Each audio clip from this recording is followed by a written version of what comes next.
네, 반갑습니다. 노르마의 대표이사 정현철입니다. 오늘 발표는 제가 먼저 양자 컴퓨터에 대한 소개부터 좀 해드리고, 그리고 이 양자 컴퓨터 위협에 대해서 대비하기 위해서 PQC 전환을 필요한데요. 이런 PQC 전환에 대한 가이드라인, 그리고 마지막으로 그에 대한 사례들 순으로 발표해드리도록 하겠습니다. 먼저 양자 컴퓨터에 대한 전반적인 소개하고, 그리고 어떤 위협이 있는지 좀 말씀을 드리겠습니다. 여기에 계신 분들은 얼마나 양자 컴퓨터를 알고 계시는지 잘 모르시겠지만, 제가 이제 주변에 많은 분들한테 최근에 저희 양자 컴퓨터 열심히 하고 있습니다 이렇게 말씀드리면 대부분들이 양자 컴퓨터? 그거 있기는 한 거야? 이렇게 말씀하시는 분들 꽤 있으신데, 전 세계에 지금 IBM이 러닝하는 양자 컴퓨터가 25대 정도 실제 돌아가고 있고요. 그리고 전 세계 양자 컴퓨터 업계에서는 실제 그 QPU를 사용하는 양자 컴퓨터를 백엔드라고 이야기하는데, 백엔드 리소스가 한 200개 요것이 됩니다. 그래서 실제 클라우드 상에 돌아가고 있는 양자 컴퓨터 200여 대 돌아가고 있다, 이렇게 보시는 게 맞을 것 같습니다.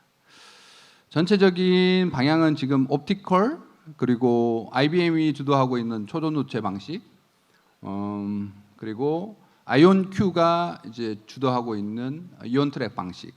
이온 트랙하고 옵티컬은 상온에서 동작한다고 보시면 될 것 같고, IBM이 주도하는 초전도체 방식은 이제 극저온에서 동작한다, 이렇게 보시면 될 것 같습니다. 그래서 저희가 오늘 여러분들한테 잠깐 보여드리려고 국내에 실제 러닝하는 양자 컴퓨터는 이 제품밖에 없을 겁니다. 제가 하나 들고 나왔는데요. 이건 지금 잘 보이실런지 모르겠는데, 이 중앙에 지금 옵티컬로 운영되는 양자 컴퓨터 회로가 이제 보입니다. 저희가 지금 현재 교육용으로 지금 개발하고 있는 제품이고요.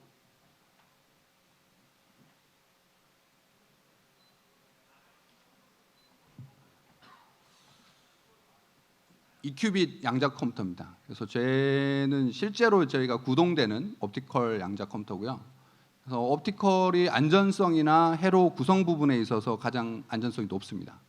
그리고 실제 테스트하기에도 가장 적합하기 때문에 옵티컬로 저희가 일단 양자 컴퓨터 진행을 하고 있고, 향후에는 지금 연말까지 해서 5큐빗 양자 컴퓨터, 주로 이제 교육용 컴퓨터들입니다, 될 것 같고, 내년에는 한 150큐빗에서 200큐빗 정도 되는 양자 컴퓨터를 국내에 지금 들여와서 서비스하는 부분들을 검토하고 있습니다.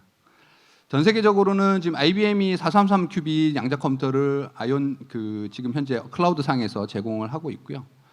내년까지 4000큐빗 정도 양자 컴퓨터를 제공해 준다라고 보시면 될 것 같고, 이게 어느 정도인지 이제 조금 가늠하시기가 어려우실 거라고 생각이 드는데요. 30큐빗 정도 되는 양자 컴퓨터를 시뮬레이션 한다면 노트북으로도 가능합니다, 경우의 수 자체가. 그런데 50큐빗 정도의 양자 컴퓨터를, 논리 회로가 정확한 50큐빗 양자 컴퓨터를 시뮬레이션 하려면 전 세계에 있는 모든 메모리를 사용해도 불가능합니다. 그 정도의 많은 경우의 수를 연산할 수 있는 것이 양자 컴퓨터다, 이렇게 보시면 될 것 같고요. 물론 그게 모든 플러스 마이너스 같은 그런 연산을 사용한다는 이야기가 아니고, 일반적으로 수열 함수 쪽이라고 보시면 될 것 같습니다. 수열 벡터 쪽에 관련된 연산이라고 보시면 될 것 같고, 그래서 이 양자 컴퓨터를 가지고 사용할 수 있는 곳이 지금 현재 레퍼런스가 가장 많은 곳이 케미칼 쪽이고, 그리고 가장 떠오르고 있는 분야가 머신러닝 파트입니다. 그래서 양자 머신러닝은 지금 관련 알고리즘들 한 400개 알고리즘이 지금 어나운스 되고 있습니다. 그래서 하루에도 몇 개씩 새로운 머신러닝, 양자 머신러닝 알고리즘들이 올라오고 있다, 이렇게 보시면 될 것 같고요. 이 중에 제가 말씀드리고 싶은 그 암호화 관련된 부분, 기존의 RSA나 ECC 같은 알고리즘을 깨는데 지금 현재 어느 정도 걸리느냐. 관련해서 노르마가 어제 이제 AQIS라는 그 아시아 퀀텀 테크에 저희가 컨퍼런스에 발표를 했고요. 지금까지 저희가 했던 거는 58큐빗 그 IBM 양자 컴퓨터로 실제 이제 시뮬레이션 했을 때 저희가 6,000초, 약 6,000초에 14비트 정도를 소인수 분해할 수 있다. 이게 지금까지 증명되어 있는 내용 중에 실질 숫자적으로 증명된 내용 중에 가장 큰 내용입니다. 지금 현재 저희는 한 20큐빗 정도, 20비트 정도를 양자 컴퓨터로 크래킹하는 부분들 지금 현재 시도 중이고요. 아마 뭐 한 2000 일반적으로 이야기할 때 2000에서 3000 큐빗 정도면 1024 정도가 크래킹 가능할 것이다. 이건 어디까지나 가정이지만 네, 그 정도 이야기되고 있습니다.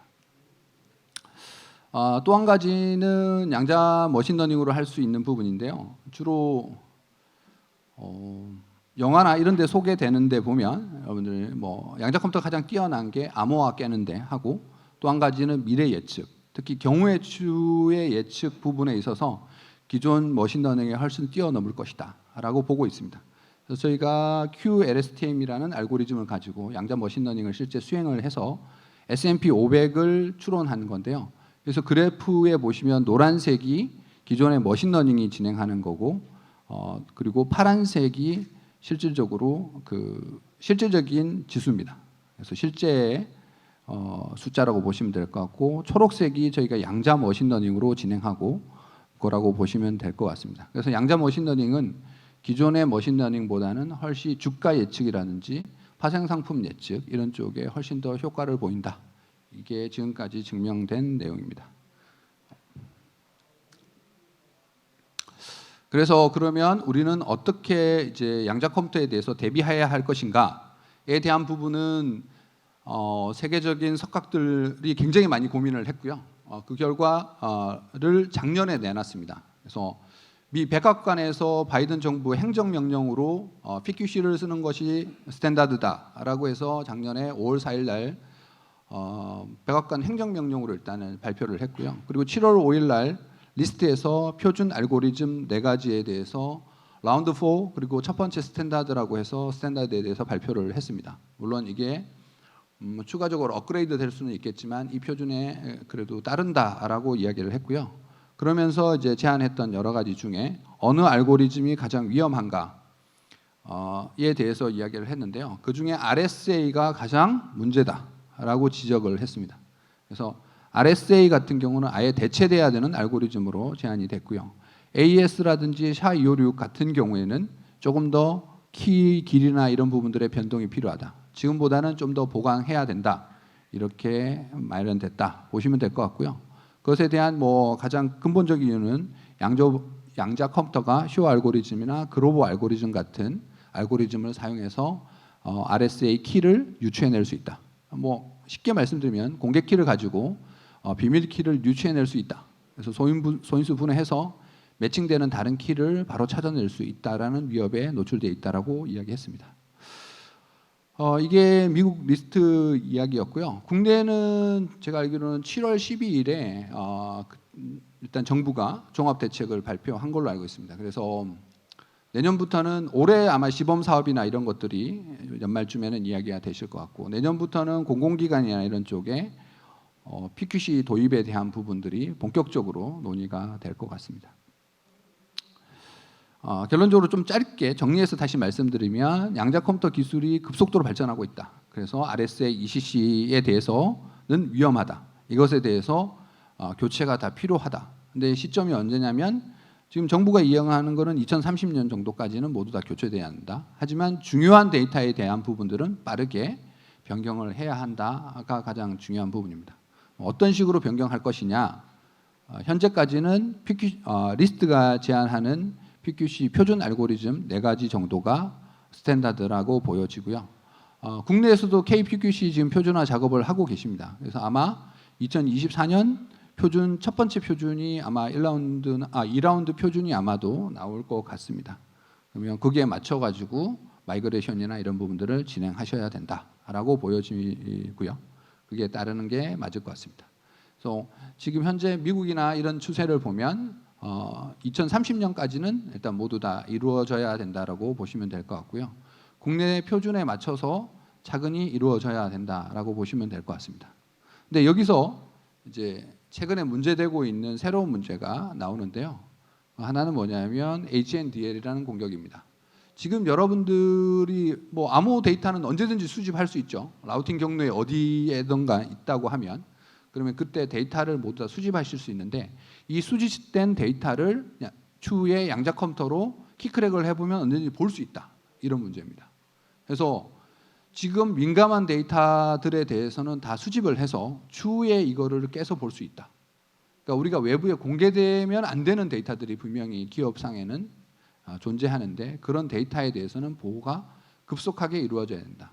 아까 말씀드렸다시피 지금 현재 양자 컴퓨터로도 짧은 키는 크랙 가능하다라고 보여지는데 향후 1, 2년 내에 거의 대부분의 키가 크래킹 될 걸로 예상이 됩니다. 그렇기 때문에 그 전에 데이터에 대해서 주요 데이터에서는 빠르게 암호화하는 게 필수적이다라는 말씀 드리고 싶습니다.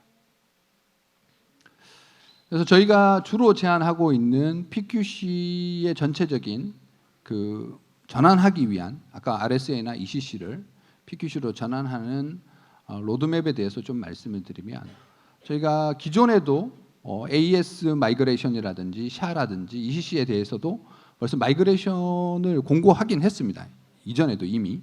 하지만 이런 것들이 기존에는 잘 이루어지지 않죠. 왜냐하면 법적 요구사항이 아니기도 하고 실질적으로 이걸 해서 얻는 이득들이 많지 않았기 때문에 그동안 마이그레이션 자체가 그렇게 빠르게 이루어지거나 전략적으로 이루어져 본 역사가 없습니다. 그래서 여러분들 이제 최초로 어떤 암호화 마이그레이션을 하셔야 하는 그런 입장이 놓여진다라는 거고요.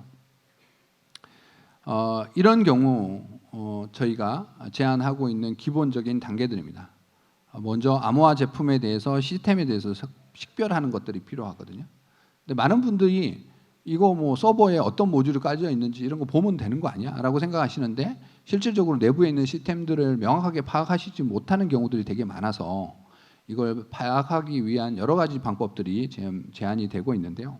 주로 뭐 개발 디파이 스토리를 따로 점검해 본다든지 아니면 시스템에 대한 네트워크 패킷을 떠본다든지 뭐 여러 가지들을 진행을 하시는 것 같습니다. 그래서 이런 것들을 통해서 일단 시스템에 대한 것들을 첫 번째 파악하시고 두 번째는 이 시스템에 대해서 우선순위를 선정을 하셔야 될 것 같습니다. 그러니까 아까 말씀드렸다시피 외부에 공개되면 안 되는 그런 시스템일 경우 우선순위를 되게 높이고 그렇지 않은 시스템들은 하위 순위에서 이걸 진행하는 게 필요하다고 여겨집니다. 그래서 우선순위가 높은 제품에 대해서 먼저 마이그레이션을 진행하는 것들이 필요하다라는 말씀을 드리고 싶고요. 전체적인 프레임워크는 자산 인벤토리를 구축하고 그리고 전환 계획은 우선순위를 어떻게 잡느냐에 따라서 전환을 진행하는 형태로 진행하신다고 보시면 될 것 같습니다.